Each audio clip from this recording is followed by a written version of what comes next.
Sorry Mas, nggak ada background yang kayak Mas juga di sini.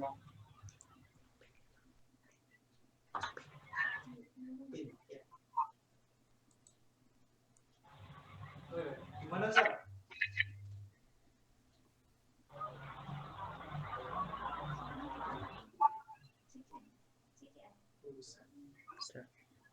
Semakin ganteng Sar.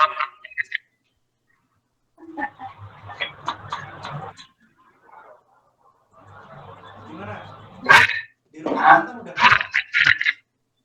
Mas? Di rumah nambah mantan nggak? Apa Mas? Suaranya juga bisa.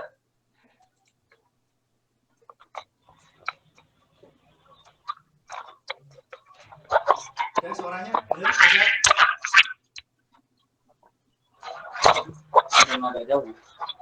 Agak jauh ya? Suara saya terdengar jelas itu Mas. Kurang keras.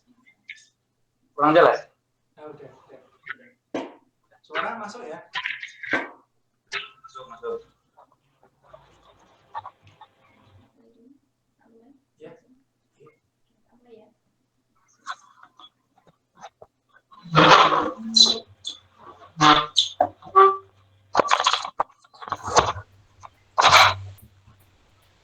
Swastiastu, Namo Buddhaya, Salam Kebajikan. Yang terhormat kepada Bapak Kapolri BK, Bapak Dr. Andes Adesta Keswantoro MPD. Yang terhormat kepada Kalep P3BK, Bapak Dr. Agung Selamat Kusmanto MPD Kons. Yang terhormat kepada Bapak Ibu dosen di program studi bimbingan dan konseling. Yang terhormat juga kepada Bapak Faisal Asmen SPD MPD selaku gestar pada angkringan konseling dan juga peserta angkringan konseling yang telah hadir pada pagi ini.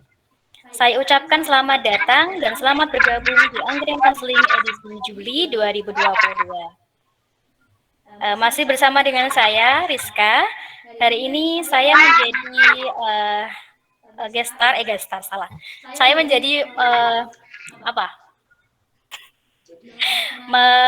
saya akan memandu acara kegiatan kita pada pagi ini dari awal hingga akhir nanti. Jadi teman-teman nanti saya harap turut aktif ya dalam angkringan konseling kali ini. Dan dimohon kepada semua peserta angkringan konseling silahkan untuk on cam agar kita bisa lebih enak ngobrolnya dengan gestar kita pada pagi ini gitu ya. Silakan bisa on camnya semuanya.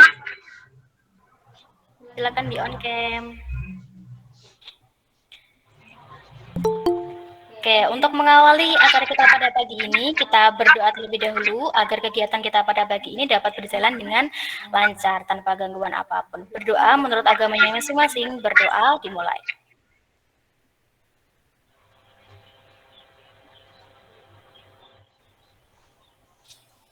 Selesai, baik.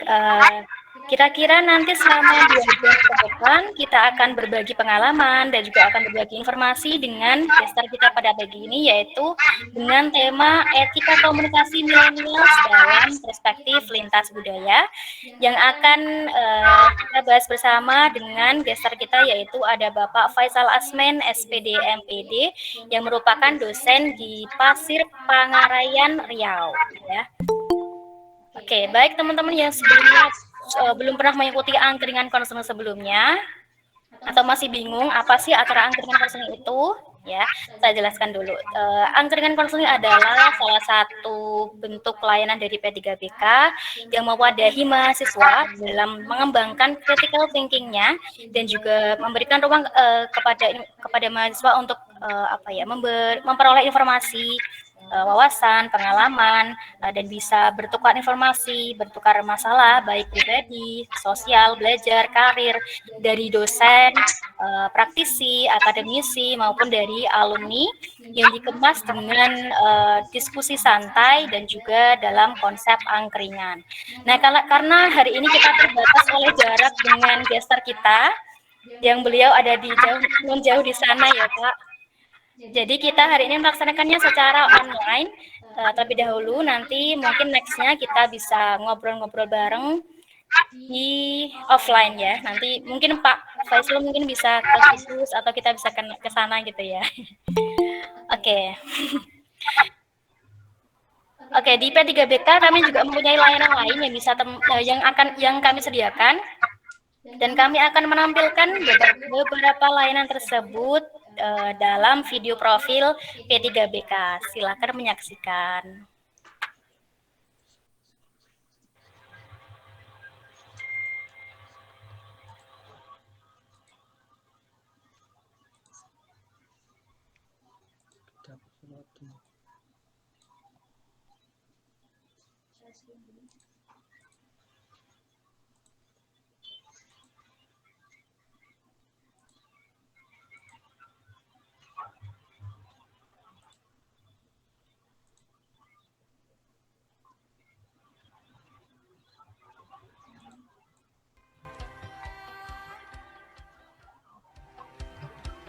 Laboratorium Pusat Pelayanan dan Pengembangan Bimbingan dan Konseling atau biasa disebut P3BK terletak di gedung NFKIP Universitas Muria Kudus dan memiliki berbagai fasilitas yang mewah dan berkelas dalam mendukung proses pembelajaran.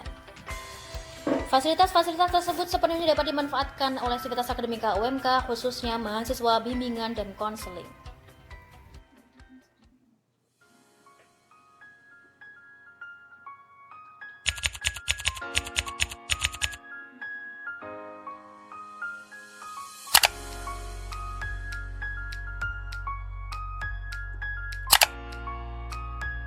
Laboratorium konseling individu dan kelompok merupakan tempat praktik mahasiswa dalam memberikan layanan bimbingan dan konseling.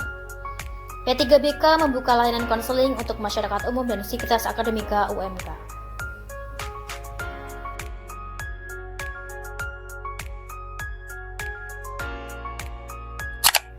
Bibliografi Room BK merupakan sarana mahasiswa dalam mendapatkan daftar koleksi dan bahan rujukan mengenai suatu bidang kajian.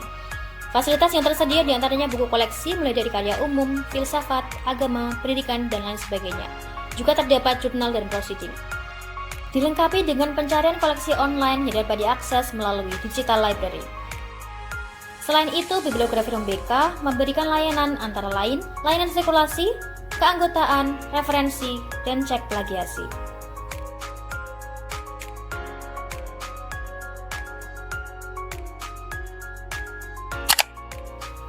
Laboratorium Counseling for Young Learner Indonesia atau biasa disebut Laboratorium SILIN merupakan tempat praktik pelayanan bimbingan dan konseling bagi anak usia dini. Fasilitas yang ada di dalamnya disesuaikan dengan keadaan sebenarnya pada lembaga anak usia dini.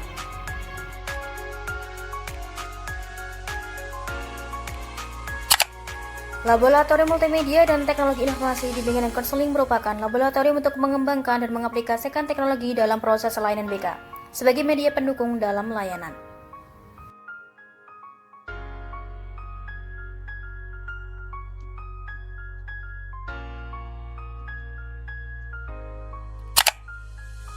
Laboratorium Microteaching dan layanan klasikal adalah ruangan khusus yang digunakan mahasiswa untuk praktik pembelajaran di kelas dan memberikan layanan klasikal untuk keperluan layanan BK kepada peserta didik.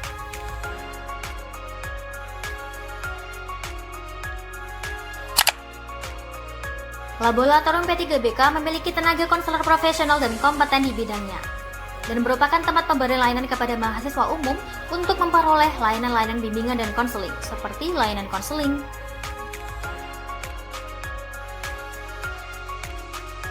layanan psikotes,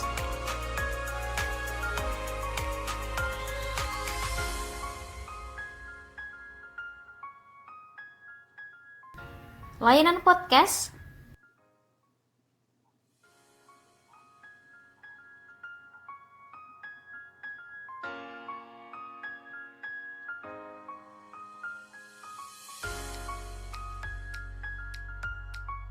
dan layanan angkringan konseling.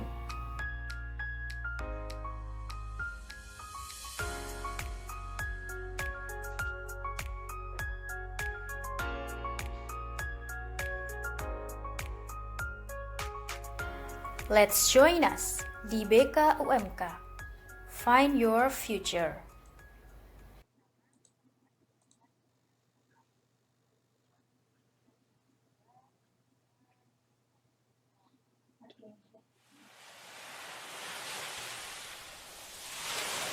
Ya, itu tadi adalah beberapa layanan yang ada di P3BK. Jadi silakan teman-teman jika ingin memanfaatkan layanan tersebut dengan maksimal dan silakan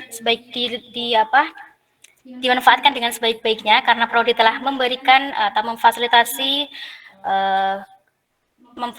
dengan baik apa yang menjadi kebutuhan dari mahasiswa BK itu sendiri gitu ya. Oke, untuk informasi lebih lanjutnya silakan teman-teman nanti bisa membuka website kami di bk-fkip.umk.ac.id atau bisa menghubungi nomor prodi BK di 0858 9000 8759. Oke, kita hari ini akan membahas tentang etika komunikasi millennials dalam perspektif lintas budaya. Yang akan kita bahas dengan gestar kita yaitu Bapak Faisal Asmen SPD MPD, dan saya akan membacakan CV beliau. Nama lengkapnya Bapak Faisal Asmen, tempat tanggal lahir di Kota Tengah 31 Desember 1995. Alamat lengkapnya di Jalan Syekh Abdul Wahab Rokan, RT 1 RW 5, Kelurahan Kepenuhan Tengah, Kecamatan Kepenuhan, Kabupaten Rokan Hulu. Untuk pendidikan terakhirnya di S1-nya di Universitas Riau, S2-nya di Universitas Negeri Yogyakarta, dan beliau juga aktif di berbagai organisasi dan mempunyai prestasi yang banyak. Di antaranya juara 1 Olimpiade Sains ISO MTK Kabupaten Rokan Hulu, finalis debat pelajar di Universitas Riau, seprovinsi Riau, dan lain sebagainya, banyak ya. Dan kalau teman-teman ingin menghubungi beliau, nomor HP-nya di 082 386 202 923, atau bisa follow akun media sosialnya beliau, ada di Instagramnya @faisalasmen31 dan FB-nya Faisal Asmen. Oke, tanpa basa-basi, kita mulai diskusi kita pada pagi ini dengan gestar kita yaitu Bapak Faisal Asmen SPD MPD. Dan saya hari ini juga ditemani oleh moderator yang juga nggak kalah istimewanya, yaitu ada Bapak Adnan Fahrurosi MPD, dan beliau juga merupakan dosen baru di program studi bimbingan dan konseling UMK. Baik, untuk waktu dan room saya persilakan. Assalamualaikum warahmatullahi wabarakatuh, teman-teman semuanya. Waalaikumsalam warahmatullahi wabarakatuh, Bapak. Iya. Ya, mungkin saya berkenalan dulu nih. Jadi Mbak Rizka hanya menyebutkan nama saya, nama Adnan, terus kemudian dosen baru. Mungkin perlu sedikit saja openingnya dari saya sendiri. Alhamdulillah sekarang saya menemani Bapak Ibu dosen BK FKIP UMK untuk mensupport mengajar, kemudian juga sekarang juga diminta membantu Bapak Agung ya, alat kita untuk membantu juga di beberapa program bimbingan dan konseling, khususnya di lab ya. Jadi salah satunya di lab kita dengan ini yaitu angkringan. Jadi saya sempat tanya, Pak, kalau angkringan berarti ada STM-nya? Ada. Jadi saya mau di pertengahan acara mau pesen STM. Online. Gitu. Ya. Siap, Kakak. Ya, ini suara itu yang mesti panjenengan semuanya penasaran siapa sih, yaitu Bapak Agung. Ya, nanti Oke, Kakak. Ya, Pak Agung. Iya, terima kasih Pak Adnan sudah dibantu. Terima kasih Pak Faisal Asmen. Nanti diharapkan membantu mahasiswa-mahasiswa dalam berdiskusi. Ya, apalagi Pak Asmen dari nan jauh di Mato ya Pak Asmen ya. Pak Faisal jauh di Mato, diharapkan rekan-rekan teman-teman mahasiswa ini dapat mendapatkan pengetahuan yang baru, informasi yang baru dari Pak Faisal Asmen. Maaf Pak Faisal Asmen merepotkan ya. Nanti Pak Faisal ngobrol santai aja di sini. Kita ngobrol ke sana kemari, mencari alamat gitu ya Pak Faisal Asmen ya. Iya, pokoknya santai saja kita, Bapak. Yang penting gembira gitu kita ya, Pak Faisal ya. Nanti ditemani Pak Adnan biar dipandu Pak Adnan. Mohon maaf saya ini jadi Naruto hari ini, saya harus membagi diri. Oke, Pak Faisal Asmen, terima kasih. Saya kembalikan ke Pak Adnan. Silahkan Pak Adnan. Terima kasih Pak Agung atas sedikit pengantarnya. Langsung aja ya teman-teman semuanya, kita ngobrol dengan teman saya. Kebetulan dulu di S2 sempat satu kelas selama 2 tahun, dan beliau ya tahu sendiri dari segi muka-mukanya, yang lulus cepat itu siapa, yang lambat siapa. Ini Bapak Faisal ini termasuk ranking 2 tercepat lulusnya.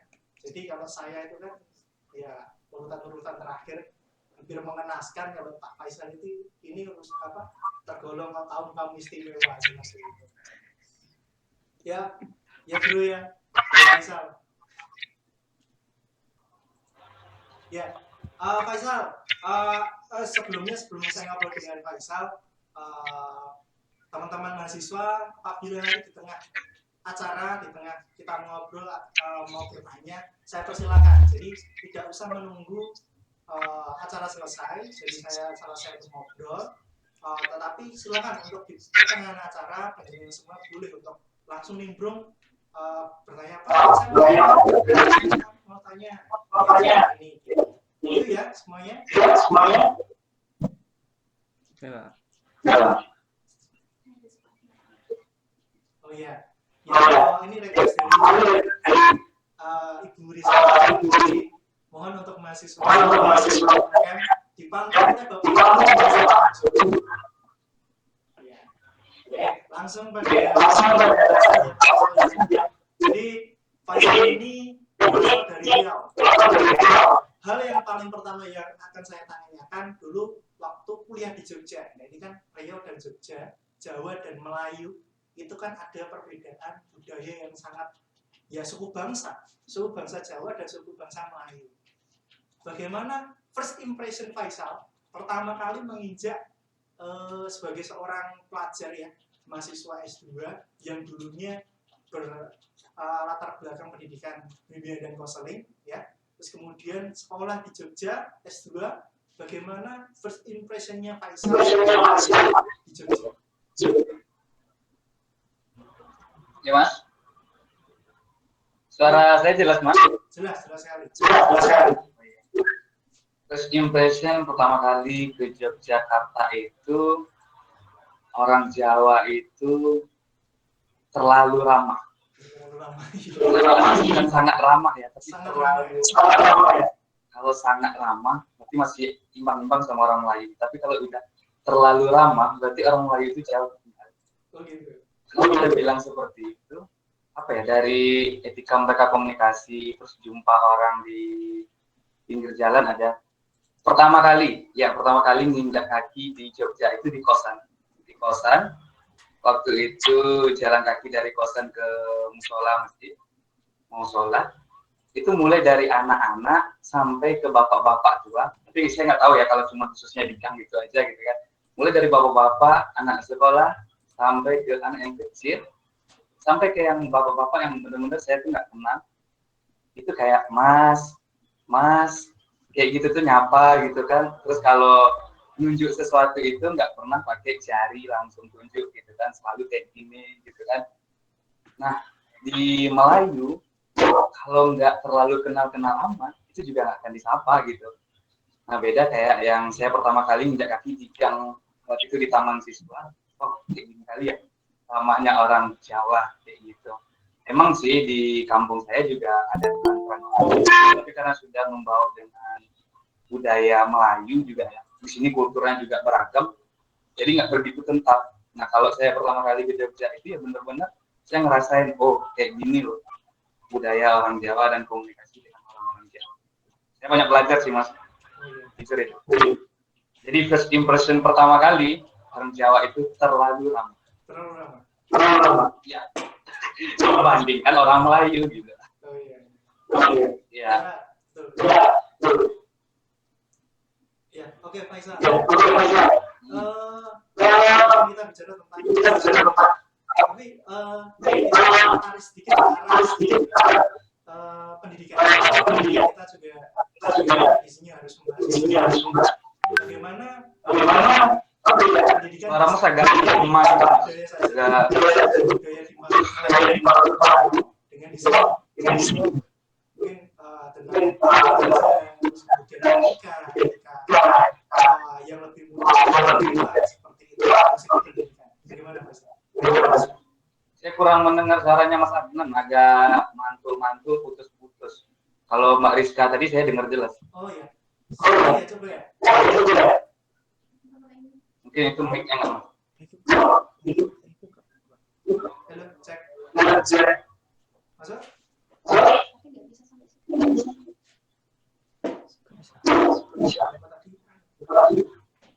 Agak putus kalau udah kencang ngomongnya. Halo, coba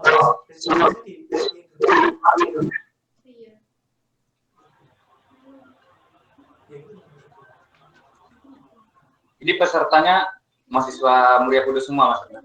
Iya, ada dosen, ada seperti itu. Luar biasa. Cek, masih jelas.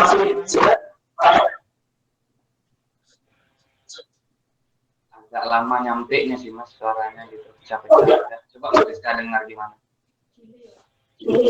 Iya kan? Saya kira karena di Riau agak susah jaringan. Di kampung saya lagi ada jaringan Telkomsel, jadi kadang hilang. Iya. Bagaimana? Tes.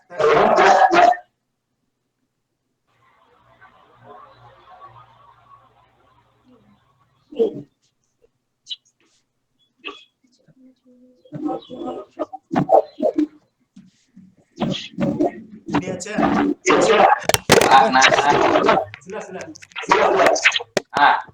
Jelas. Ini jelas. Enak kita ngobrolnya. Nah, ini kan Kan makin ganteng, cepat nanti lakunya. jelas ya. Iya, Sar. Saya mau tanya terkait etika pendidikan. Kalau tadi kan kita umum, kemudian jalan. Tapi ketika kita tarik kepada pendidikan, jadi atau etika di dalam pembelajaran antara guru dan siswa itu bagaimana perbedaan dan Jawa. Sebelum kita ngambil dalam perspektif lintas budayanya, dalam pola belajar yang secara umum saja yang mungkin saya rasakan di Riau pada umumnya, saya juga belak-belakan aja lah ya, bukannya saya merendah-rendahkan pendidikan di Riau itu bagaimana gitu kan. Saya merasa saat saya pertama kali menginjakkan kaki di Universitas Negeri Yogyakarta itu, saya berasa kayak orang baru tamat SMA kali Mas. Saya dikatakan SMP. Kenapa saya bilang seperti itu? Karena sangat-sangat jauh ketinggalan. Benar-benar sangat jauh ketinggalan.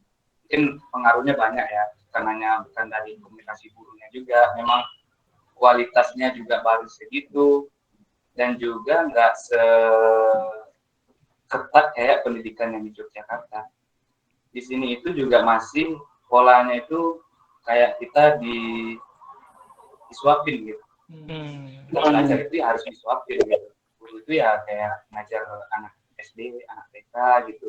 Jujur waktu S1 saya juga nggak begitu banyak dapat tentang keilmuan bimbingan dan konseling. Baru saya banyak belajar itu di Yogyakarta, meskipun terhambat beberapa tahun karena online ya Mas. Cuman kita belajar, dan akhirnya juga wah ternyata bimbingan konseling itu sekeren ini dan seasik ini dan fungsinya itu seluas ini. Kenapa saya bilang, kita ambil dari sisi BK aja Mas. Kenapa saya bilang sisi pendidikan keilmuan bimbingan konseling di Riau itu lemah? Mulai dari tenaga dosennya, apkinnya, MGBK-nya itu jauh sangat tidak berfungsi, sehingga ya BK di sini itu masih dianggap kayak BP dan BK juga masih dianggap kayak guru sekolah, karena juga rata-rata di Provinsi Riau ini paling di Kota Pekanbaru loh yang ada guru BK yang benar-benar dari S1 pendidikan dan konseling. Kalau sudah menyebar di Kota Pekanbaru itu rata guru agama, guru PPKN, guru lintas budaya, Nah, hal ini juga pernah saya sampaikan ke Prof. Farozin kan, supaya menekankan ke Apkin kita bagaimana itu. Ya. Saya nggak pernah melihat Apkin Provinsi Riau itu seaktif Apkin di Yogyakarta. Nah, apalagi yang di tingkat kabupatennya benar-benar nggak ada. Saya pernah juga telusuri itu, mereka bilang nggak ada biaya dari sekolahnya untuk MGBK, nggak ada ini, nggak ada itu. Nah, rata-rata juga di MGBK itu cuma MGBK-nya 2 orang, 3 orang, 1 orang. Jadi memang pandangan saya, pertama kali saya menginjak kaki di Jogja untuk belajar bimbingan dan konseling itu ya benar-benar kayak orang perdana belajar tentang ilmu bimbingan dan konseling. Lalu kalau kita lihat dari situasi kondisi pendidikannya, ya jelas jauh beda mas. Guru-guru di Jogja itu keren-keren, dan mereka juga udah dokter-dokter, juga udah meneliti ke sana ke sini gitu kan. Ya mohon maaf aja kalau di Riau itu memang gelar banyak gitu kan, cuma pola ya begitu-begitu aja gitu, sehingga ya masih banyak lulusan-lulusan yang lulus karena joki. Ya nggak tahu juga lah ya di Jawa bagaimana. Kalau di Riau ya karena saya tahu ya saya belak-belakan aja gitu kan, sehingga kualitas lulusan-lulusan sarjana itu benar-benar enggak. Setelah mereka lulus sarjana pun ya apa yang mau mereka pakai cuma menyandang gelar sarjana gitu. Seperti itu semua. Gitu. Bisa menyebutkan Prof. Farozin. Prof. Farozin itu sekarang kepala atau ketua Asosiasi Bimbingan Konseling Indonesia. Dulu dosen kita, sekarang masih sehat, masih kuat, masih bisa berjuang untuk itu. Dulu Mas Faisal. Iya benar. Ya, seperti itu. Kenapa menyinggung nama beliau tadi Mas?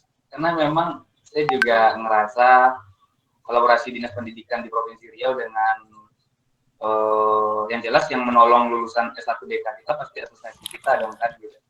Jadi tahun 2019 atau 2020 itu kalau nggak salah DK itu di beberapa kabupaten lowongannya 0. Saya sempat cerita Prof. Farozin itu. Oh gimana ini Prof Apkin di Provinsi Riau, maksudnya setidaknya sampaikan dong sepatah 2 kata-kata. Karena saya penasaran, saya telusuri itu sampai ke Dinas Pendidikan. Ternyata Dinas Pendidikan memang tidak bergerak untuk itu. Data yang mereka pakai juga masih data lama. Yang mereka menganggap ketika sudah ada guru BB, pasti sudah ada guru BK. Makanya emang guru BK di provinsi itu nggak lahir, nggak ada pembaharuannya. Iya. Jadi emang kalau BK itu langka sih masih di Provinsi Riau. Iya. Ya sangat besar ya di manapun terus beberapa guru BK ya. Oke Faisal, kalau kita lagi bimbingan dulu saya sempat penasaran ketika saya berteman dengan orang-orang yang berasal dari Faisal atau dari Lampung juga dan saya penasaran gini, kalau orang komunikasi pasti kewuhan. Faisal paham ya kewuhan? Sungkan. Oh iya. Itu ya. Kalau di Jawa itu kan apalagi kelemahan untuk apa? Untuk improve dalam hal konseling itu sungkan. Nah, saya mau tanya, kalau dimulai itu bagaimana? Apakah sungkan atau dalam konteks ngobrol, komunikasi? Dalam proses konseling, di sini kayaknya lebih ke belak-belakan sih mas. Jadi kalau kita bilang teorinya bagaimana, ininya bagaimana, saya belum pernah melihat tuh yang benar-benar maksimal. Praktisi bimbingan dan konseling yang menerapkan teori-teori yang pernah kita pelajari di S2 bimbingan dan konseling. Itu benar-benar belak-belakan. Sebenarnya juga bukan salah gurunya, mungkin ini pemahaman saya sendiri gitu kan. Saya melihat jika anak-anak dididik dengan pola yang Mas bilang tadi, kalau di Jawa itu kan sungkan, menyegar mungkin gitu ya, agak-agak gitu kan. Nah kalau di sini itu dibuat dengan pola penyegang, lembut, dengan cara teknik. Wah itu bisa-bisa kepala konselor yang ditokok sama siswanya gitu. Jadi emang lalu saya pernah mengkaji itu sendiri. Apakah ini benar-benar salah guru BK-nya? Yang berarti guru BK-nya nggak paham ya gitu tentang teori pendidikan konseling.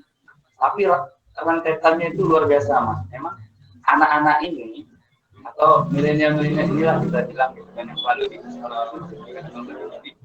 itu kan asalnya dari rumah mereka dicetak dari rumah, mereka dicetak dari keluarga, mereka dicetak oleh lingkungan Melayu itu. Hal yang top Melayu di Provinsi Riau itu kayaknya nggak ada gitu kan yang benar-benar ini kampung Melayu. Nah, sekarang itu kulturnya sudah luar biasa dan sejarah Melayu itu luas kita bilang. Nah ada kaitannya juga sama Minang. Nah, Melayu ini itu kalau kita balikkan ke zaman penjajahan dahulu, waktu jaya-jayanya Jawa ada kerajaan Majapahit. Nah, waktu jaya-jayanya Pulau Sumatera ada kerajaan Istana Siak, Sri Indrapura.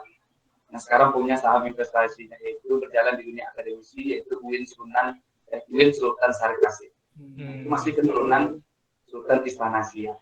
Nah ada dua versi dari mana datangnya orang Melayu ini.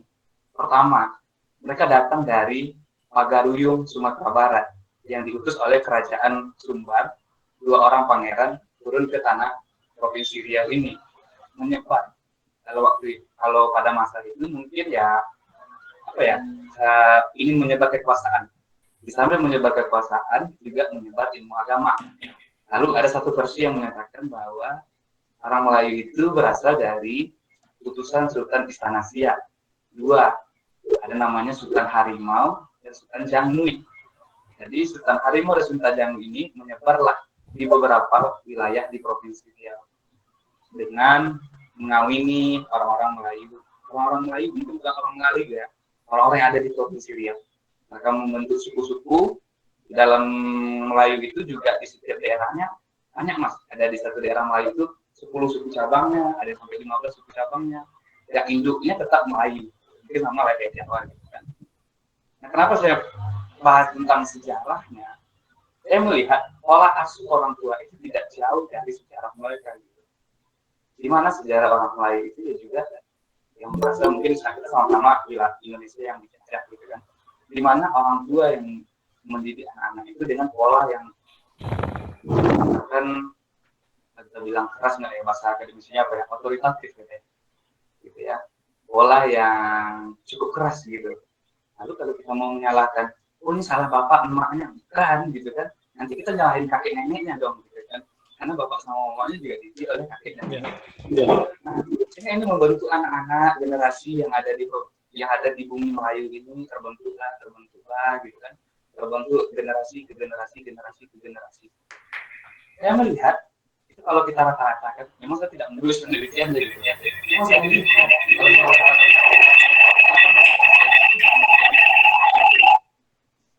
jadi anak-anak yang mungkin dididik seperti itu ketika berhadapan dengan guru BK yang landai, guru BK yang segan, guru BK yang lama ngerotehnya tentang teori bertahap-tahap, enggak mas. Jadi kadang memang muridnya ada yang benar-benar mada, masuk nakal, masuk sekolah langsung dibentak.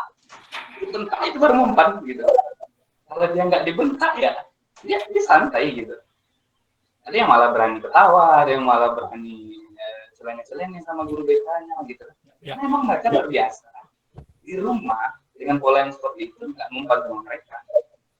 Mereka mungkin biasa dipukul pakai rotan, mungkin mereka biasa dipukul pakai kayu, mungkin mereka biasa dihalau pakai lilitan sapu lidi gitu kan. Jadi emang tidak biasa seperti itu. Terus juga mereka terbiasa, woi jangan gitu. Mungkin kalau orang sama orang Jawa, woi itu kasar begitu kan. Atau mungkin mas aja lah di Jawa, kalau saya ngomong kau gitu. Kau itu kan gak enak didengar gitu kan. Cuma kalau di sini, kau biasa aja gitu. Kalau gitu, kita kan? Kamu ya. Nah, kalau kamu jenengan apa lagi gitu. Nah, kalau di sini kau baik-baik kau ya jadi anak. Kau jangan anak-anak, aku jangan cabut-cabut. Itu tuh malah hal yang nggak mempan di telinga siswa gitu, nggak mempan sama anak muda, biasa aja gitu kan. Jadi kadang selain bentuk kan kalimat, ya diungkapkan dengan gestur tubuh yang agak sanggap gitu. Baru mempan tuh sama karakter orang yang di sini. Bahkan mungkin kalau tahu aja di Jawa sudah benar ya. Menurut kita, saya rasa teman-teman di sini juga sudah tahu nanti jadi apa namanya yang bagian kalau di sana gitu. Itu menurut saya juga begitu etika yang ngomong gitu kan. Ya, silakan. Ada beberapa tempat yang bahasa kawinnya biasa aja gitu. Iya. Satu lagi kita nunjuk nih pakai tangan, "Woi, kau jangan cabut gini." Itu biasa aja gitu. Malah ini tunjukkan ini itu sebagai kode lagi. Kode kalau guru itu marah. Nah kalau di sana kan masih gini, ya kan, masih agak sopan lah gitu kan. Nah kalau di sini itu yang kayak gini nunjuk sesuatu atau manggil sesuatu itu biasa aja gitu. Nah, jadi memang bukan guru BK yang gagal mungkin menerapkan ilmunya di Provinsi Riau ini. Bahkan saya sendiri pun balik ke kabupaten saya gitu kan. Kan saya melihat di MGWK, guru BK di sini, bukan guru BK-nya yang kayaknya gagal. Cuman mereka tidak mempelajari begitu dalam anak-anak ini lahir dari lingkungan yang seperti apa. Nah, karena itulah Mas, saya tertarik meneliti S2 itu bukan hanya tentang karirnya, tapi pola asuh orang tuanya. Ya. Nanti kita juga bahas ya. Saya juga dulu speechless juga. Benar yang saya salah satu suku ya. Ya kalau primitif enggak ya salah. Saya juga tahu. Tapi yang jelas satu-satunya teman saya metode penelitian psikologi. Nah itu saya juga ingin belajar banyak karena menurut saya unik membahas hal yang unik gimana yang manusia itu pasti unik ya. Nah yang membuat manusia istimewa keunikan itu. Di Faisal mengenai sangat unik. Nanti ini kita bahas. Oke, Sal. Terkait komunikasi lagi. Betul sekali. Jawa pun berbeda daerah, komunikasinya sudah berbeda, betul ya. Kalau pasti di Jawa dulu banyak tahu mangu dulu hanya terus masih di Solo pasti komunikasinya banyak ya. Makanya ya setiap daerah ada perbedaan. Tapi apa yang ini kita tarik kita dalam dulu. Apa yang membuat Faisal tertarik belajar di Jogja? Nah ini biasanya original atau yang sering ditanyakan orang luar daerah masuk ke daerah kita. Gimana Sal? Apa yang membuat saya tertarik belajar ke Jogja? Iya. Pertama kali yang memang membuat saya tertarik ke Jogja, memang dulu waktu S1 pengen sih kuliah jauh dari Provinsi Riau, cuman belum diizinin. Saya melihat ada beberapa teman-teman saya yang udah kuliah di Jawa. Emang niat pertama kali itu bukan karena gelarnya ya. Kalau gelar itu kuliah di mana aja bisa gitu. Ya, Kuliah di Padang juga ada Prof. di sana juga bisa kuliah S2 S3 gitu kan. Cuman saya lihat ya masih budaya yang seperti itu. Saya mungkin orang pendidikan yang juga tertarik berbagai banyak benang dalam kehidupan ini, mulai dari budaya, politik, dan yang lain-lain. Karena saya pengen pengalaman lebih dan saya tertarik dengan yang namanya budaya Jawa. Pertama kali yang membuat saya itu tertarik ke Jogja karena budayanya. Cuma saya tidak begitu lama bisa menikmati budaya Jawa itu seperti apa. Karena kita cuma belajar berapa semester kemarin. Tertutup karena corona ya. Iya. Saya juga baru kenal dengan teman-teman di Jawa, saya juga baru kenal dengan mas-mas angkringan di tepi kosan saya juga baru kenal dengan mas-mas yang ada di Keraton itu, gitu kan. Jadi benar-benar saya di Jogja itu nggak diam. Saya di Jogja itu pernah sekali itu ke Pantai Selatan sendiri ya. Pantai Selatan. Iya, saking tertariknya sama budaya Jawa gitu kan. Tertarik dengan beberapa mitos, cerita-cerita, benar nggak sih? Terus gimana sih kehidupan orang-orang di tepi Pantai Selatan gitu kan? Itu juga saya jalan-jalan ke keraton ngopi sendirian. Gimana sih kehidupan orang di keraton? Apa sih yang mereka cari? Terus budaya seperti apa sih gitu kan? Terus komunikasi mereka antar mereka itu seperti apa gitu kan? Jadi memang luar biasa sih mas. Kalau saya nggak bisa bilang satu persatu. Tapi komunikasi orang Jawa sama orang Jawa, bukan hanya orang Jawa sama orang Jawa ya, tapi orang Jawa juga sama orang luar kali. Juga komunikasi mereka itu nggak berubah. Mereka punya etika yang bagus, adat yang bagus, bahasa yang santun, sopan. Ya itu di luar dunia yang kita ketahui lah ya gitu kan. Tapi dunia lainnya juga ada di Pulau Jawa itu gitu kan, di Jogja khususnya gitu kan. Ya di dunia normalnya seperti itu mas gitu kan. Pertama kali saya membuat saya itu tertarik ke kuliah di Jogja ya karena budayanya mas. Karena saya sering lihat di Malioboro, saya sering lihat orang angkringan itu apa sih gitu lah. Karena di Riau itu dulu belum ada angkringan. Ternyata juga masih ada tempe yang harganya 500, tahu yang 500 gitu. Teh hangat yang kita beli cuma 1.000-an gitu kan. Di Riau itu kalau kita mau makan standarnya harus 20.000, 25.000 gitu. Kalau di sana saya punya uang 7.000 aja udah kenyang mas sampai malamnya gitu. Sudah bisa beli tahu bacem dan yang lain. Jadi itu benar-benar unik menurut saya gitu. Terus masih ada ngeliat orang yang pakai beca, mas-mas yang cari uang dengan narik beca gitu kan. Jadi emang luar biasa. Itulah yang buat saya tertarik sampai ke Jogja. Iya. Kalau ngobrol sama di sana kamu sering ngobrol ya toh, yang ringan kan banyak orang ngobrol karena nggak ada pengalaman ngobrol dengan bawa angkringan, jualan angkringan, terus pengunjung yang lain, terus ngobrolnya apalah yang menyangkut dengan budaya itu kan yang khusus sih nggak ada mas gitu. Saya rasa mereka juga ngobrolnya masih normal-normal kayak belajar ya. gitu. Dia bilang ini yang saya bisa pelajari dari cara mereka ya mereka tidak membeda-bedakan ini orang datang dari mana gitu. Sama, semua rata sama mas. Jadi saya kalau menariknya karena mungkin kota Jogja itu kota wisata kali, sudah terbiasa dengan orang-orang baru, orang-orang dari luar. Nah beda jika orang luar yang datang di Riau yang mungkin bisa dikatakan belum kota wisata gitu.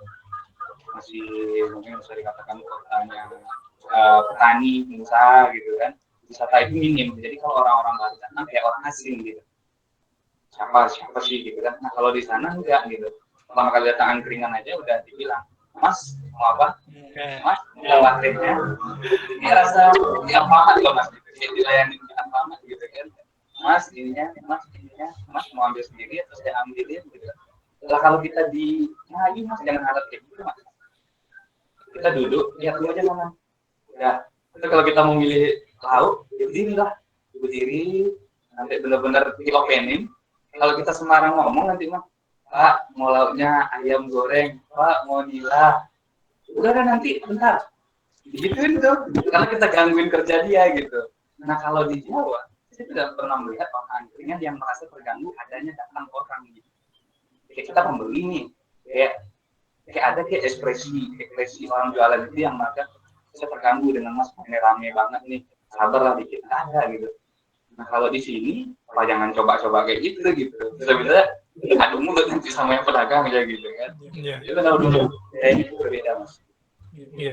Kita ngomong masalah sekolah ya. Sebenarnya alangkah lebih baiknya seperti yang dan ini cuma Islam mengatakan alangkah lebih baiknya seperti pedagang angkringan Jawa ya toh. Tidak memilih siapapun kliennya, konselingnya siapapun tidak memilih. Ayo ada apa? Bicara tentang konteks pembicaraan yang santai sekali. Itu yang mungkin bisa pelajari ketika berada di Jawa. Kita beralih ke tadi pada saya saya jujur belum sempat mendengar bagian saya nyimak seminar proposalnya Faisal, presentasi Faisal di seminar proposal itu. Kemudian ketika setelah ujian juga saya juga tapi ya saya belum deep untuk materi tersebut. Apa yang kamu temukan di sana? Banyak hal mas, banyak hal yang saya temukan di sana. Mungkin nanti bisa disimpulkan ya. Saya cerita agak melebar-lebar ini mas. Karena saya itu tertarik dengan yang namanya budaya. Mulai dari S1, saya mencoba mengalihkan bimbingan konseling itu ke arah yang lain, gitu kan.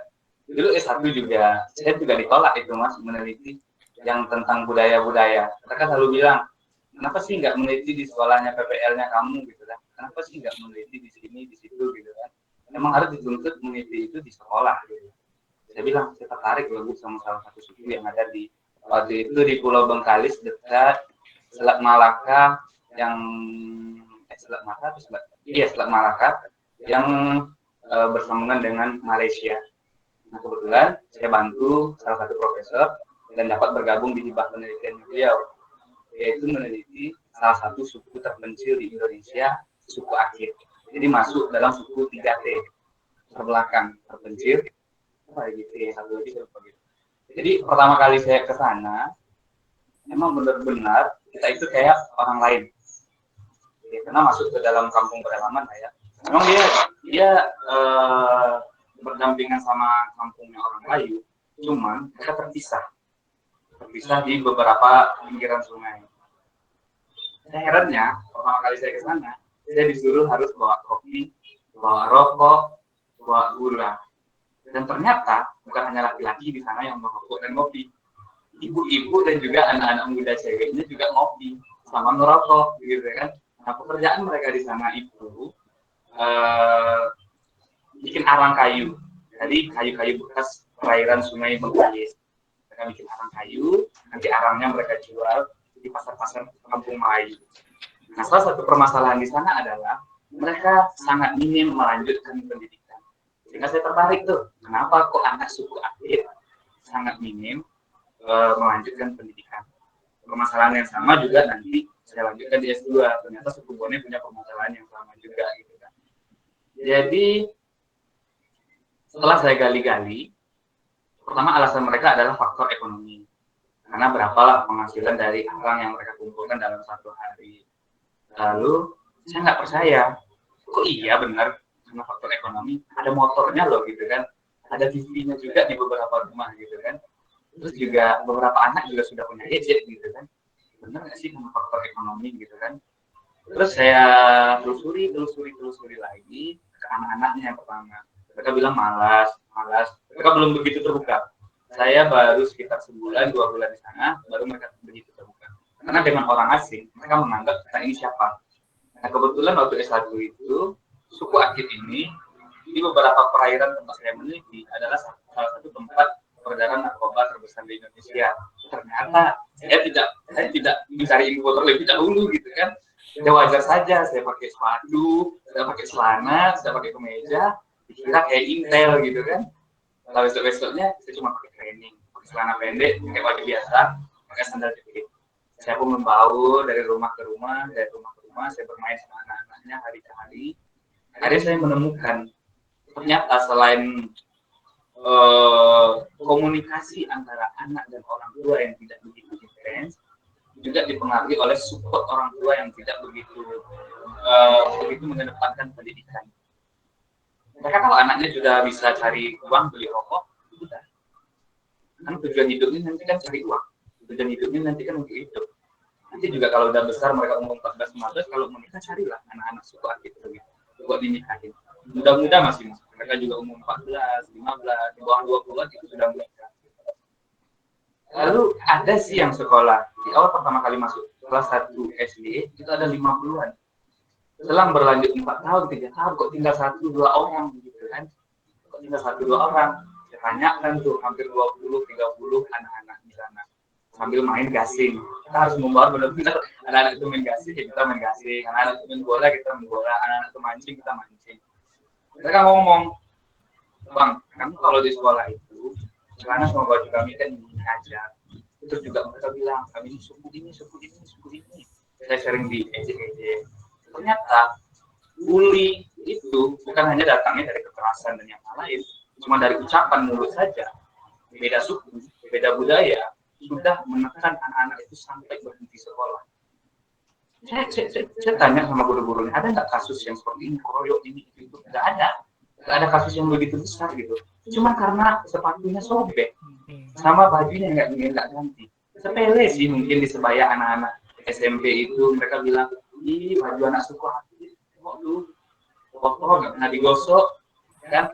Cuma dari kalimat itu bisa membunuh generasi kita untuk tidak sekolah, beda kultur, gitu. Karena mereka menganggap orang Melayu loh yang nyerang orang suku Akit gitu kan.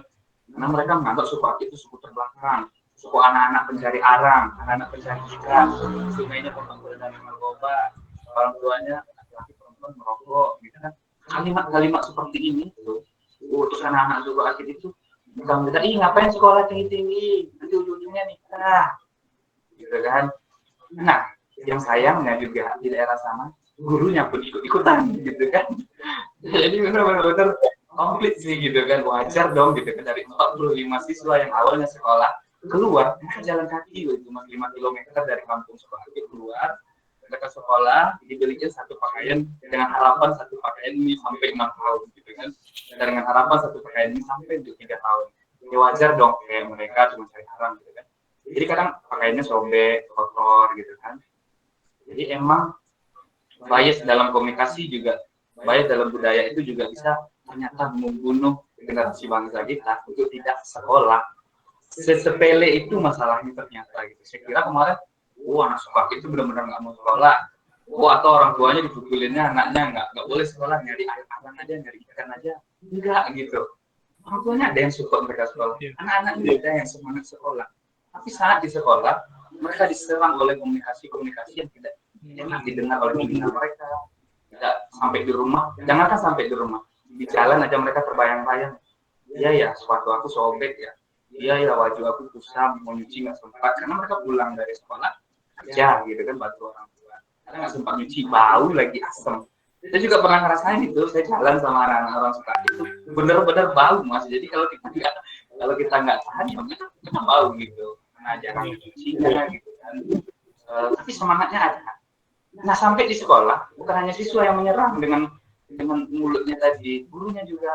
Si Irfan, kamu nggak cuci bajunya ya? Nah yang ngomong gitu guru BK-nya lagi di depan siswa-siswanya yang lain. Ya wajar dong gitu kan. Serangan-serangan komunikasi secara verbal ini juga menyebabkan ya mereka merasa itu dibully gitu. Mereka merasa saya dibully, saya ini orang suku terbelakang, benar terpencil, harinya kelas 3, kelas 2. Hilang 10 orang, hilang 4 orang. Mereka akhirnya lebih nyaman di sungai, mereka akhirnya lebih nyaman nyari kayu arang, mereka akhirnya lebih nyaman sama orang tua mereka gitu kan, cari duit gitu. Mereka cerita ke orang tua mereka gitu, ya orang tua mereka bisa apa gitu, kami ini bisa apa gitu kan, yang ngejek-ngejek kami ini nanti anak pejabat, yang ngejek-ngejek kami ini orang berduit di luar sana gitu kan. Udahlah kalau anak nggak tahan sekolah, kerja aja lah. Itu yang saya temuin di suku Akit. Yang saya teliti sebenarnya kemarin persepsi masyarakat suku Akit terhadap pendidikan. Ternyata bukan persepsinya yang salah gitu, tapi ada komunikasi antara orang Melayu dan orang suku Akit yang salah gitu. Dan ada beberapa hasil penelitian yang tidak boleh saya tuliskan. Gitu. Karena melanggar, nggak tahu juga kata Prof itu juga melanggar nanti kalau kita terlalu membongkar banyak hal yang bermasalah. Nah, di suku Bonai pun juga seperti itu. Di suku Bonai pun saya pertama kali masuk juga dianggap kayak orang asing, kayak imigran. Budaya yang asik di sana juga mungkin budaya Jawa kali ya. Saya pertama kali di sana dipanggilin tuh sama datuknya, datuk ketuanya gitu kan, datuk ketua suku Bonai. Jadi minum pertama kali dan makan pertama kali itu haruslah di rumah ketua datuk Bonai. Dan juga diajarin beberapa tahu ya bacaan-bacaan apa gitu kan, sebelum makan nanti kayak gini, aman kok di kampung ini nggak apa-apa. Kita terkenal waktu itu di suku Bonai itu kita ngomong "hoi" gitu kan, itu bisa nggak pulang loh Mas gitu. Oh iya. Jadi di daerah kampung yang saya teliti waktu S2 itu, kita sembarang ngucapin kalimat aja atau terlalu keras aja, itu ada yang nggak pulang dari kampungnya gitu. Saking kentalnya ilmu Freud lah ya, kita bukan ilmu Freud di sana. Saya sangat menentang diri saya untuk bisa sampai di sana gitu. Iya. Dan saya melihat belum ada anak bone waktu itu yang sampai sekolahnya SMA, yang sampai sekolahnya S1 gitu kan, apalagi S2 gitu kan, mereka melanjutkan sekolah aja nggak ada gitu kan. Nah saya jalanlah ke sana, saya coba mengusul lah kemarin, mau tanyakan waktu S2 gitu. Saya coba mengusulkan gitu kan, sempat di lantang juga sih 2-3 kali sama Prof. Farudin sama Pak Suwarjo waktu itu kan, kamu bisa narik benang apa dari suku Bone untuk ditarik ke dalam dunia ilmu bimbingan dan konseling. Ya banyak dong Pak, saya bilang seperti itu. Yang kita pelajari kan bukan hanya harus di sekolah, saya bilang. Nah, saya pun juga memancing ini, gitu kan. Mahasiswa-mahasiswa yang di sini, jika kita meneliti, jangan terpaku kita meneliti itu di sekolah aja besok lagi gitu. Karena keilmuan kita kan menyebar dong gitu kan. Ada konsentrasi kita kan ada dalam sekolah, luar sekolah gitu kan. Coba tarik beberapa masalah-masalah yang ada di luar sana, yang mungkin itu tidak pernah ditarik sama guru BK sekalipun. Bahkan praktisi-praktisi keilmuan guru lain pun, S1 lain pun. Sehingga permasalahan di sekolah itu enggak, yang kita gali cuma di sekolah, kita tanya ke siswanya, kita tanya ke orang tua, kita nggak tahu di lingkungannya gimana, kita nggak tahu di rumahnya gimana, kita nggak tahu tentang kehidupannya di sana gimana. Nah, sama kayak kita marah-marah nih, anak ini datang jam 9 pagi, 10 pagi, matanya merah, nggak konsentrasi sekolah. Ternyata mereka hidup di kampung peredaran narkoba, kan kita nggak tahu. Yang mereka malam-malam jaga malam, kecil-kecil mungkin nggak pegang pistol, ada. Di Provinsi Riau-nya ada gitu, yang benar-benar satu tempat itu yang sah gitu untuk jual minuman keras, tempat narkoba gitu kan. Yang anak-anak di sana juga sekolah gitu. Nah, pernah nggak gitu guru-guru BK-nya nyampe meneliti keamanan yang seperti itu gitu. Nah, untuk hari itulah kemarin saya tertarik di salah satu suku yang ada di Provinsi Riau, S2-nya di suku Bonai. Saya tertarik kok kenapa gitu. Di sana itu ada satu perusahaan besar yang baru beralih tahun yang lalu atau beberapa bulan yang lalu ya, Chevron. Jadi Chevron yang beralih ke Pertamina Hulu Rokan, yang seharusnya masyarakat di sana itu sejahtera. Kan gitu dalam pandangan kita, sama kayak kasus yang mungkin di Papua sana ya gitu kan, gudang emasnya ada di sana tapi kok masyarakat di bawahnya nggak sejahtera gitu kan. Nah Chevron itu di sana, hasil minyak bumi terbesar itu datangnya dari kampung Bone itu. Minyak bumi terbesar di Riau itu ada di tepi kampung Bone itu, tinggal di pedalaman kampung Bone itu. Nah saya tanya-tanya gitu kan, kenapa kok di sini? Oh ternyata mereka mutusin manajer, direkturnya itu bukan dari orang Bonai, dari orang Surabaya, Bandung, Jakarta, yang mereka ditinggalkan di daerah kampung Bonai itu dikasih rumah bagus, di dalam satu zona perusahaan, memang perusahaan itu memang kayak bandara, gitu. Chevron lah ya, Chevron punya gitu kan.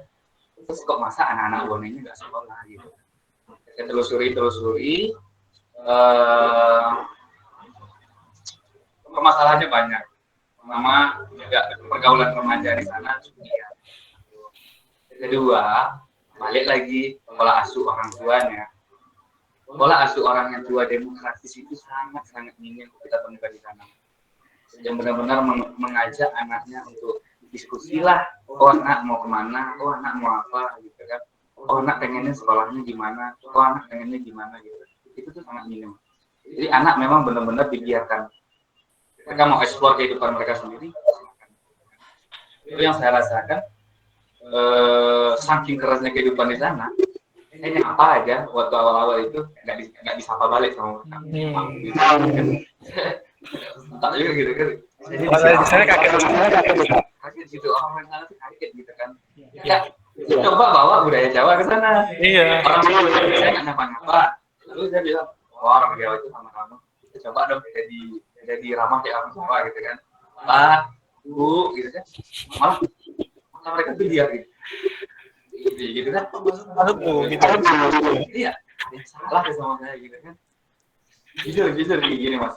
Jadi tapi ini agak bukan gitu ya gitu kan, nggak apa-apa ya, rahasia di dalam ini gitu kan. Dulu saya udah berhenti merokok, Mas. Udah berhenti merokok itu. Masa? Di waktu UNJ pertama terakhir kali sama Mas Yosua. Jadi selama corona saya udah berusaha berhenti merokok. Lalu pas sampai di sana, ternyata saya benar-benar harus jadi kayak anak muda sana lagi gitu. Kalau enggak saya nggak dapat respondennya gitu kan. Mereka duduk di batang kayu. Saya kira mereka itu minum M150, tapi ternyata mereka mabuk di siang hari bolong lagi gitu kan. Mereka juga merokok, ya, makan buah-buahan gitu kan. Waduh, gimana caranya ya bisa membawa semua itu? Akhirnya saya beli rokok, Mas. Saya beli rokok, saya duduk sama mereka, bang rokok, ya gitu kan. Oke, gitu kan. Dari mana? Baru mereka ada obrolan gitu kan. Waktu dulu saya coba nyapa, saya coba kasih tahu saya ini dari sini formal banget cara saya gitu kan. Survei pendahuluan itu berjalan sebulan 2 bulan, baru saya bisa deketin 1 responden, 2 responden, 3 responden. Akhirnya saya merokok itu pun ya waktu saat yang saya butuhkan gitu kan. Sama datuknya juga saya akhirnya merokok. Sama rokok semua, Mas gitu. Kalau kita nggak ngerokok itu kayak mereka nganggap apa ya? Apa sih gitu? Kok nggak ngerokok gitu kan? Kalau perbedaan komunikasi antara dengan yang para bicara dengan para jadi kita mengibaratkan kalau orang tua pada zaman dulu sebelumnya bagaimana nah itu sekarangnya anak itu kalau kita persenkan sama sih, Mas. Lebih besar mereka yang cuek komunikasinya sama kita, kasar juga mungkin sama anaknya di depan mata saya juga pernah lihat mereka bentak-bentak anaknya. Bukan karena bentak-bentak anaknya berhenti sekolah, tapi bentak-bentak anaknya kenapa nggak nyari ikan hari ini.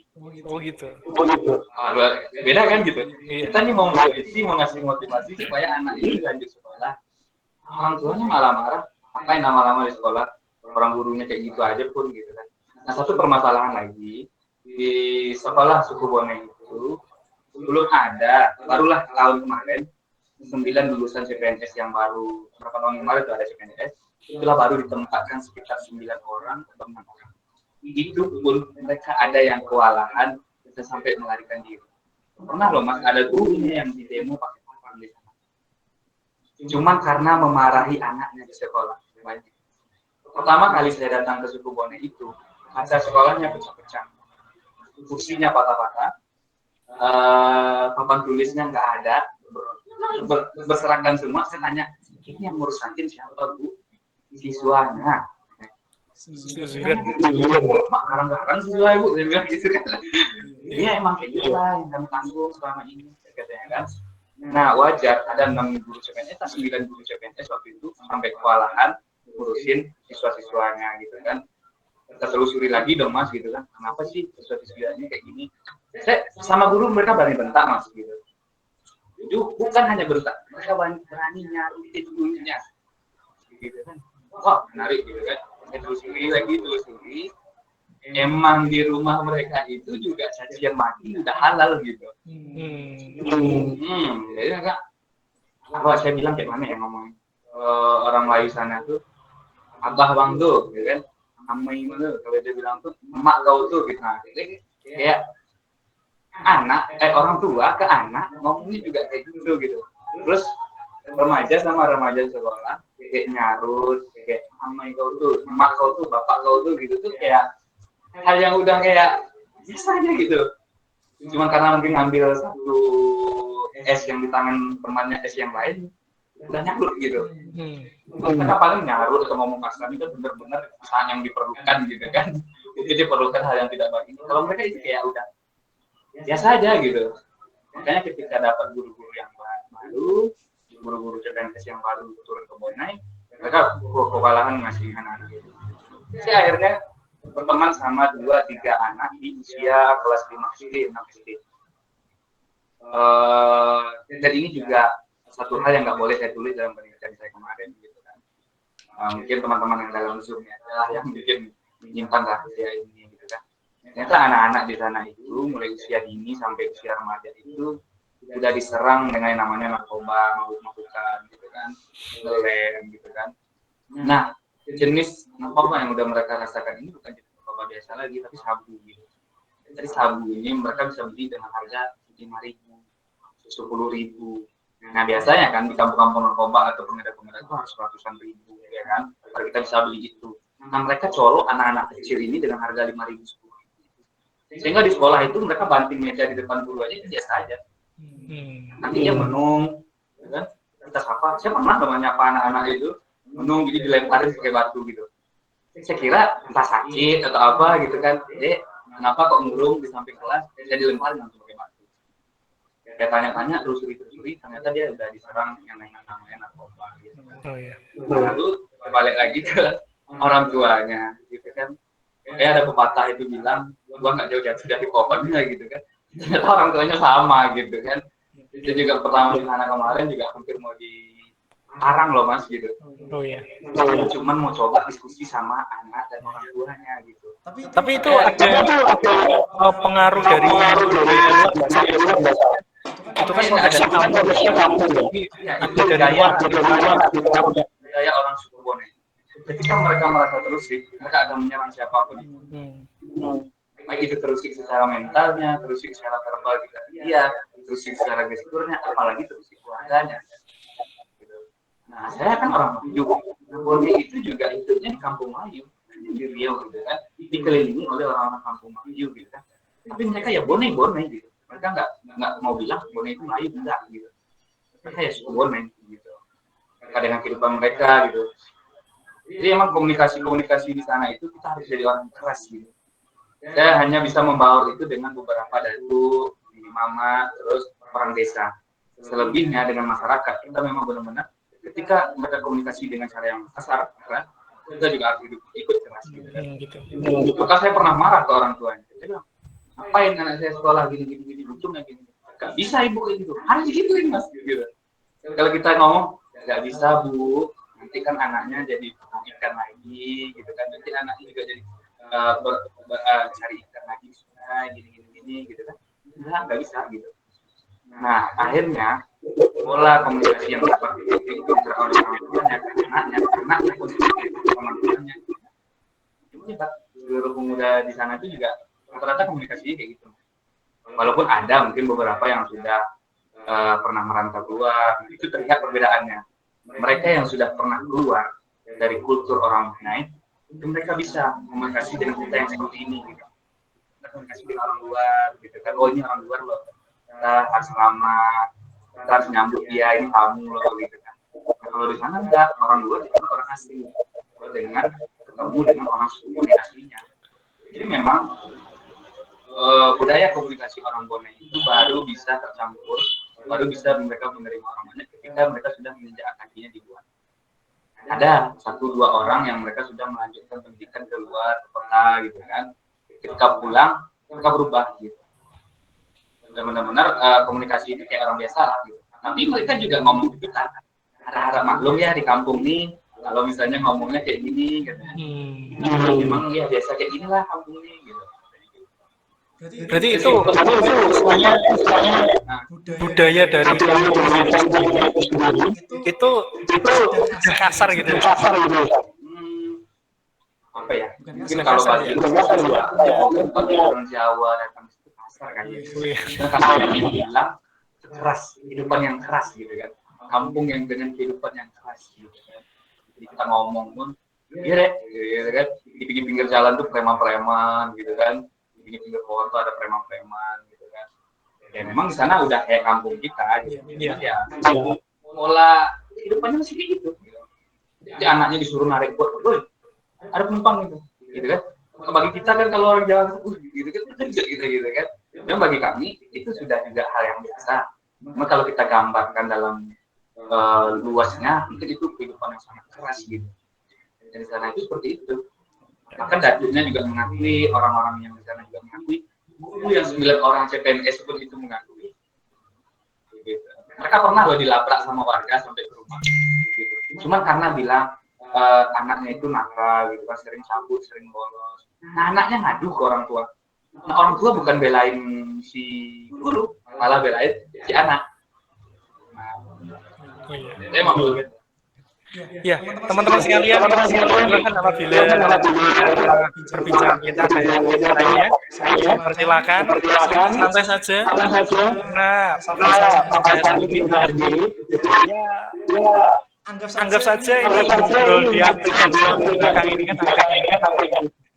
Melebar-lebar kemana pun boleh ya Mas. Iya, enggak apa-apa. Perjalanan hidup, banyak motivasi, ya layanan di sana seperti itu. Kenapa? Ini punya wawasan seperti yang kamu bicarakan, bahwasanya penelitian itu tidak hanya di sekolah. Iya toh. Karena bimbingan seperti ini tidak hanya di sekolah saja, tapi kita harus tahu muaranya. Iya toh. Asal muasalnya dari mana? Dari lingkungan, mungkin dari lingkungan circle yang pendidikan di keluarga, itu perlu teman-teman juga. Ya, seperti itu. Misal, mungkin ini request dari teman-teman ya. Saya minta tolong diartikan bahasa Melayu ya. Apa Mbak? Ini ada contohnya dikit. Tolong ini bahasa Indonesia saya. Kalau di Bone ini bahasa sendiri. Oh iya. Kan ada yang tentang bahasa Bone. Nanti minta tolong bahasa Melayu terus bahasa Bone. Ya. Seperti perkenalan mungkin. Halo, nama saya Abang, nama saya Faisal, dengan bahasa Melayu dan bahasa Bone. Namaku Faisal, aku orang Melayu, asli orang Riau, tinggal di kampung Melayu. Begitu itu Melayu ya? Itu Melayu. Kalau ini, ya ada berbau dengan orang Melayu juga, cuma ada ada K di ujung gitu, sama Q, ada T juga. Ada salah satu guru bahasa itu di Riau S2, kayaknya dia waktu itu penelitian dosen gitu kan. Dia juga meneliti tentang bahasa Bone. Mana orang gitu kan. Kalau kita ngomong kemana kamu hari ini gitu kan. Kemana aku hari ini gitu. Agak ngerti ya gitu. Ulangi. Lambat aja. Emang mereka laju Mas ngomong gitu. Iya. Kalau kita kan ngomong, kita masih kayak aku nih sama Mas gitu, atau aku sama Mas juga gitu kan. Kita masih ada nada santai, nada yang gak laju-laju. Terusnya melaju Mas gitu. Kayak kalau kita ngomong nih, kemana kamu hari ini gitu kan. Kemana Mas hari ini gitu kan. Terusnya kemana Put hari ini gitu. Kemana Put hariku. Nah gitu. Ngerti nggak juga? Kayak apa ya? Kayak si yang teman-teman juga. Enggak lah, kalau Medan itu masih bisa kita membahasakan bahasa Indonesia itu gitu. Kan paling cuma kalau bahasa Indonesia aku ini orang Medan ini gitu kan. Iya, maksudnya masalah intonasi lah. Jadi kecepatan intonasi. Iya. Persiapan kayak gitu. Dan kita kadang kalimat ujungnya nggak kedengeran lagi gitu, dihimpit sama huruf K sama T-nya itu. Karena di dalam satu penelitian tentang bahasa orang Bone itu juga mereka menyebutkan ada kekhasan di huruf K sama T di ujungnya. Kayak apa ya? Udah pulang tidur gitu kan? Dia bilang kan, udah tidur balik gitu. Ada di akhirnya itu ada K, ada T, ada K gitu gitu. Ya. Di akhir sesi mungkin saya mau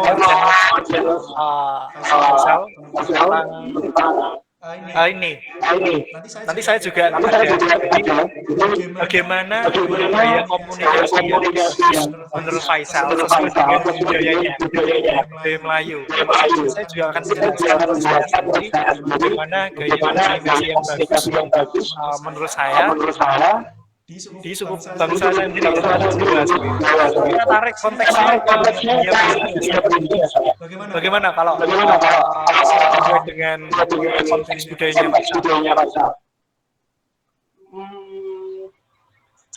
konteks budaya dalam perspektif pendidikannya, Mas. Iya, budaya bahasa bicara gaya komunikasi. Mungkin konkretnya adalah bagaimana gaya komunikasi yang bagus ya, menurut suku bangsanya Faisal. Nanti juga saya akan menjelaskan juga bagaimana gaya komunikasi bahasa yang bagus menurut Jawa.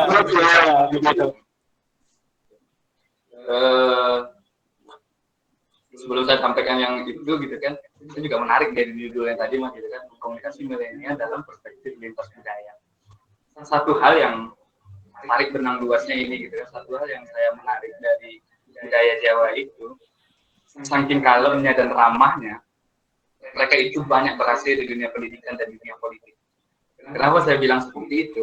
Karena orang yang ramah, santun dan tidak pernah terukur sampai di mana tingkat emosionalnya. Itu saya akui.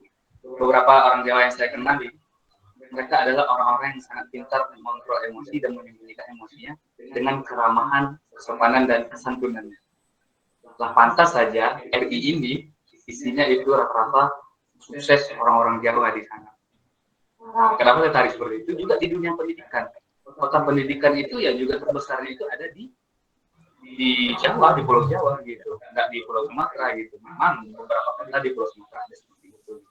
Nah, pola komunikasi seperti ini juga diterapkan oleh pendidikan-pendidikan yang ada di Provinsi Riau gitu.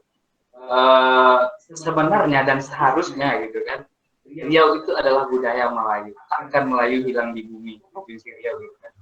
Budaya Melayu itu ada tata keramanya juga, ada gurindamnya juga. Gurindam ini pepatah-pepatahnya juga, gitu kan. Juga ada apa namanya kalau orang bilang itu puisi gitu kan. Bahkan mulai dari kita ujung rambut sampai ujung kaki itu ada bukunya tentang tata krama orang Melayu. Orang Melayu itu aslinya lemah lembut, gitu kan. Aslinya lemah lembut, jujur. Cuman ada lagi terbagi-bagi itu, ada saya juga lupa itu. Ada beberapa suku Melayu yang orangnya sukanya bisik-bisik tapi kedengeran gitu. Terus ada beberapa karakter yang mereka itu dendam kusuma gitu kan. Nah itu ada di Melayu gitu. Di Melayu itu terbagi dia 5 zona. Kalau di kabupaten kami itu ada 5 zona. Jadi di berbagai zona, karena ini kan dikelilingi sungai-sungai. Jadi di beberapa zona sungai-sungai ini memiliki karakter dia masing-masing. Ada yang namanya godak hontak gitu. Godak hontak ini artinya besar omongan daripada apa yang mereka lakukan gitu. Nah, gitu kan. Yang tadi bisik tebuluh namanya gitu kan. Bisik tebuluh ini artinya dia suka menceritakan orang lain tapi terdengar sama orang yang dia ceritain gitu. Bisiknya terdengar gitu kan. Ada satu lagi dendam kusuma. Yang dendam benar-benar kalau tanahnya sejengkal diusik sama orang lain itu akan dendamnya sampai mati anak keturunan cucunya gitu. Nah, ada beberapa karakter lain lagi. Yang aturan-aturan kata tadi ada dalam buku Gurindam 12, ada dalam buku Budaya Melayu, Tokoh Adat Melayu. Nah, aslinya orang Melayu itu lembut, Mas. Aslinya orang Melayu itu lembut. Kalau dia ke anaknya juga punya tata keramanya, juga manggil orang juga sopan gitu. Cuma saya nggak tahu ya, saya sendiri, karena saya orang Melayu, saya mengakui apapun yang ada dalam buku Melayu itu nggak ada di dalam diri orang Melayu itu gitu. Ya mungkin yang menerapkan itu cuma yang betul-betul adalah keluarga datu adat mungkin ya. Kerajaan itu. Nah, mungkin kalau kayak di Jogja, Kraton gitu kan. Nah, kalau di sini mungkin keluarga datu, mulai dari istri datu, anak datu. Nah, itu memang mereka itu Pak, Bu, sopan. Kalau ngomong juga di pasar itu bagus. Anak-anaknya juga di sekolah juga kelihatan itu gitu. Datunya gitu kan. Tapi kalau yang lain, karena kita hidup di kampung transmigrasi juga, Provinsi Riau ini kan juga transmigrasinya zaman Soeharto dulu gitu. Jadi mulai orang Batak, Jawa, Minang, itu ada kampungnya. Ada kampung Melayu, tetap pasti ada orang Jawa, ada orang Batak, orang Minang, orang Nias lagi gitu kan. Rata-rata di sini tukang pangkas orang Nias malah. Rata-rata yang jualan makan orang Minang malah. Minang. Padang. Orang Melayu itu biasa dengan berkebun gitu. Nah, yang berkebun itu orang Melayu. Nah, jadi orang Melayu itu biasanya belanja, bukan berjualan. Nah, gitu. Jadi kalau komunikasi, karena ya itu Melayunya udah nggak kental Melayu. Gitu. Kalau mau melihat Melayunya yang kental, ya itulah yang keluarga-keluarga Datuk yang ada di rumah-rumah adat. Itu pun juga nggak sekental yang kita kenal gitu. Iya. Seperti itu. Iya, kayak itu ya, persis film Pemimpin, kalau Tuk Dalang itu kan berhubung juga, gitu ya, Bang. Terus Opa itu juga berhubung. Nah, kalau yang bergerak memang dari Cina, jadi siapa itu?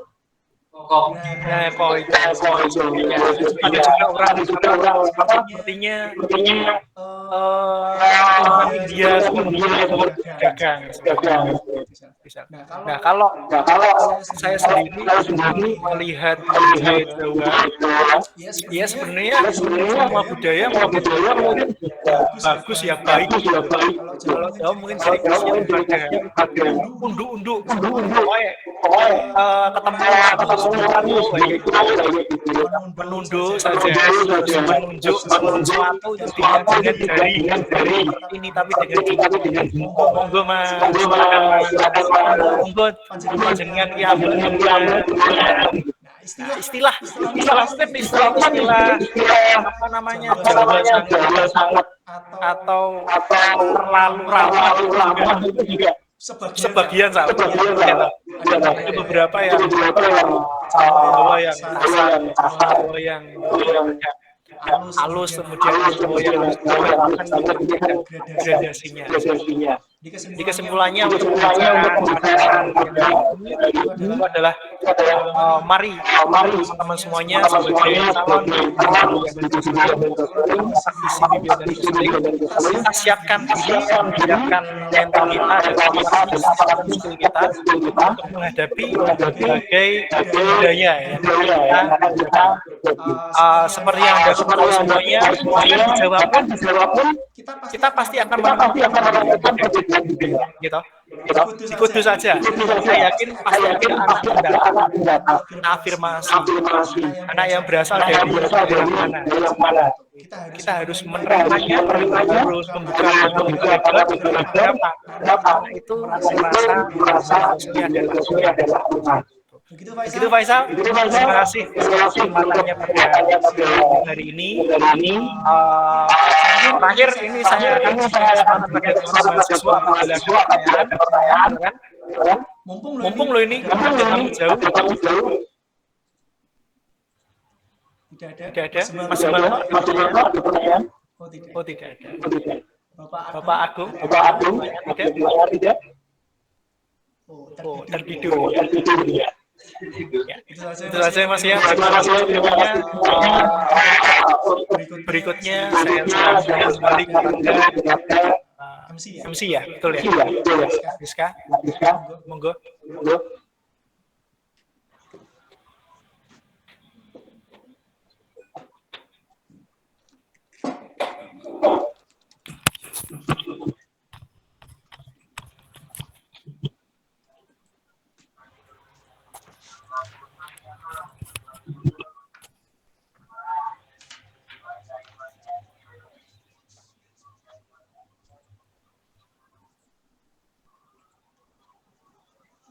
Cek.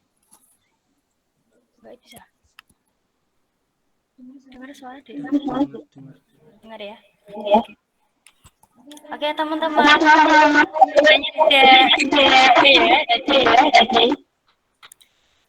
Oke, kali ini saya kasih kepada Pak Faisal SPDMPD yang telah memberikan ilmunya pada ini, semoga bermanfaat. Dan acara selanjutnya silakan bagi teman-teman semuanya silakan dibuka kameranya. Silakan on cam sama. Ayo.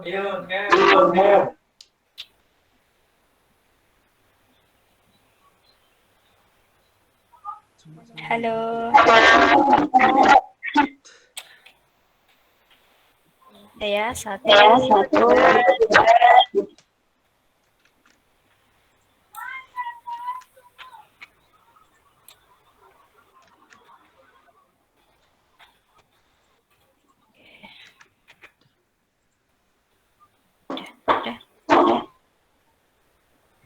Oke, alhamdulillah selama kurang lebih 2 jam ya kita ngobrol bagaimana cara. Terima kasih pada teman-teman yang sudah memberikan waktunya untuk hadir pada kali ini dan terima kasih juga kepada Bapak Kepala Asmen yang telah memberikan kita dan terima kasih juga kepada teman-teman yang sudah membantu tercapainya acara ini Agung ya sekali. Dan akhirnya saya pamit undur diri. Selamat menikmati kelas. Sampai jumpa di acara selanjutnya. Wassalamualaikum warahmatullahi wabarakatuh. Waalaikumsalam.